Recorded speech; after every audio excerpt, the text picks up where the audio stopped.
Channel. భగవంతునికి ఆహ్వానం పలకడానికి గంటను మోగిస్తారు. మనం చేసే ఉపచారాలకు స్వామిని లేదా అమ్మవారిని అభిముఖం చేసే ప్రయత్నమే ఘంటారావం.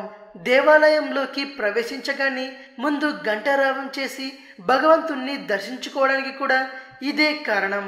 అంతేకాకుండా చుట్టూ ఉన్న భూత పిశాచాలకు, దుష్టశక్తులకు దేవుని పూజ మొదలైందని, ఇంకా ఈ చోట వాటికి స్థానం లేదని హెచ్చరికగా కూడా గంటను వాయిస్తారు.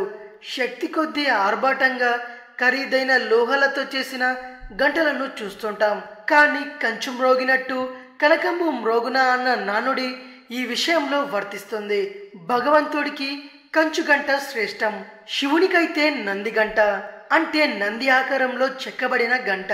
విష్ణువుకైతే ఆంజనేయుడు లేదా గరుత్మంతుడు చెక్కబడిన గంటలను ఉపయోగించాలి.